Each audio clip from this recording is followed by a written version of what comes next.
Hello guys, welcome. This is Deepika from wealthandhealthmastery.com, and in this tutorial we are going to see how to find keywords for your website.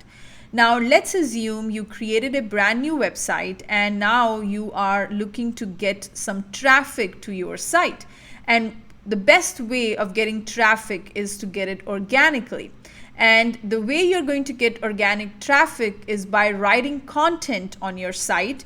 And the content that you have to write is also has to be around the topic your website is based on. So let's say you have created a website around meditation, and now you're looking to find some keyword ideas to write content about. So one of the best tools that will help you to find some keyword ideas is SEMRush. Okay, so in SEMRush, we are going to go ahead and type in the main keyword. Now, when you're looking for the keyword ideas around the main topic, you go ahead and start with that topic. Now, what you're going to see that with that main topic, which is meditation, the keyword difficulty is going to be very, very high. And as you can see here, the keyword difficulty is 100%, and also the volume is around 110. So even though it has a good amount of volume, I will still recommend not to go ahead and start writing on this particular keyword, because you have a very new website and you are competing against the websites which have a high domain authority. So you do not have any chance to be ranked on the Google's first page for that keyword until and unless you have built some kind of domain authority, tropical authority around meditation as the main keyword. Once you have typed that keyword, if you scroll down on this page, you have these keyword ideas. Now, under the keyword ideas, you have two sections here. One is the questions, which basically will tell you what kind of question people are asking about this particular topic: how to meditate properly, what is meditation. So these are the kind of questions people are asking, and a lot of times you are going to get a lot of great keyword ideas from this list of questions. The second place that you should definitely check out is this keyword variations. Now, under this keyword variations, you have about close to 400,000 keyword ideas.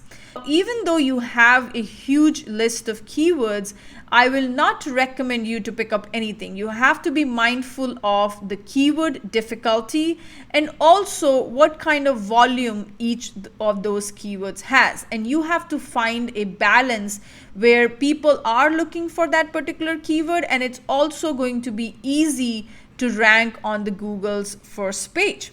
So here what I'm going to do is I'm going to drop the keyword difficulty to 30. That's going to be the starting point. If you are brand new creator and you haven't written much post on your website, you should always go after keywords which have a keyword difficulty of 30 or less. So now here, if you see, now you are coming up with a lot of great ideas.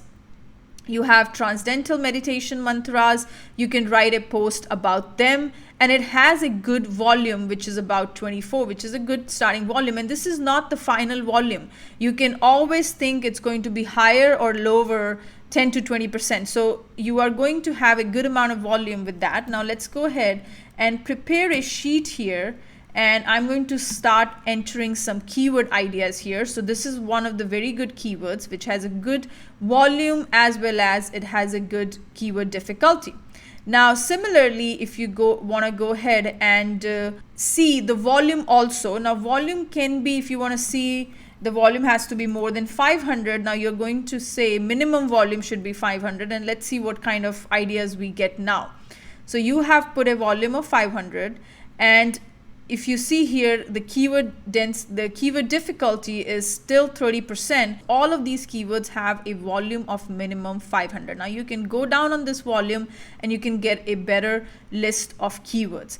So if I go ahead and click on this particular keyword and open that keyword, if you scroll down under the transcendental meditation mantras, if you see there under, even within that topic, you can see what kind of questions people are asking related to that particular subtopic, or we can say this particular keyword, and try to include those answers in your post. So your post should thoroughly cover that particular keyword from all the different angles. Okay, so you can see here when you're writing about this particular post, you should also see if you are covering all of these different questions the people are asking around that particular topic.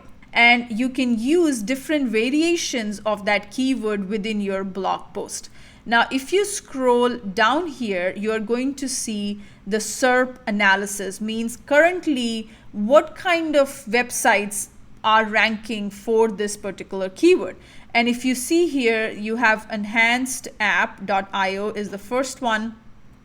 And the other thing you should look at is the backlinks is 0. So even the first website that is ranking, it's a featured snippet, and this one is ranking number 1 at this point, and it has 0 backlink. The second one that you see here is meditationtrust.com, and it has a backlink of 63, but right below it there is a website which has a backlink of 1. So if you are starting with a website with 0 backlinks, you have a good chance of ranking on this search results page. Now, if you want to go ahead and see, okay, this particular website is ranking right now, you should keep a note of your competitor website. Okay, so here I'm going to go ahead and write it down somewhere. This is the website that I came across. And this looks like, if I want to see what kind of content they're writing to get some ideas about my website, then that's the website you should note down. Similarly, Wave Meditation, this has a backlink of 17, which is also a good number. So you should keep them also separately to figure out if you want to analyze their keywords later on. So you should always keep track of who are your competitors and what are they doing, and how are they ahead of you, what kind of keywords they are targeting. You should always look at the competition and see what kind of keywords they are writing about, and you should also try to go after similar stuff. There is another place here in SEMRush where you can do competitive analysis, and we are going to cover that in the upcoming videos. But for the timing, I'm just trying to give you how are you going to come up with these keyword ideas. So the first thing is, to recap, we are going to put the main keyword in the keyword overview. Once you have put the main keyword in the keyword overview, try to look for the keywords which have a keyword difficulty of less than 30% and a good amount of volume, and then pick your keywords. You can also get a complete list of these keywords. You can export this complete list of these keywords here, and you can see the average keyword difficulty is 23%, so it's a very good starting point here. And you should go ahead and export this list, and for each keyword before you start writing, you should again come to SEMRush and check what kind of topics I need to cover under that particular post. Now, if I want to take another example, you can see the second one that I can take is Jason Stephenson guided meditation, Joe Dispenza morning meditation, meditation bench. Okay, so there's another one, can you meditate lying down? So if you go ahead and write a post around this particular topic, you can also see what all different things you can talk about. So in this particular main keyword, people are also asking these kind of questions. Can you meditate lying down? Can you do chakra meditation lying down? So you can write all of these or answer all of these questions in your post. And similarly, these are different variations of the same keyword, and try to include that in your blog post. It's going to basically rank your post higher if you have covered that post from all the different angles and are sharing great content, covers every aspect of that particular post, and that's going to make your post better and better, and it's going to give you a chance to be on the very first page. And the moment you start targeting these low competitive keywords, there's going to be a point in time where you're going to see a lot of traffic, and then you will also be able to go after some highly competitive keywords as well. for this tutorial, that's it. I wanted to let you know that in the next few tutorials, we are also going to talk about how to do your competitor analysis, how you can create content faster. So if you're somebody who is looking to rank the website on the first page of Google, trying to increase your traffic, please go ahead and subscribe to the channel so you do not miss any video related to SEMRush and all the cool tools that we will be covering in this particular channel. So go ahead and hit the subscribe button, like my video, and do share. Thank you so much for watching, and I'm going to see you in the next video.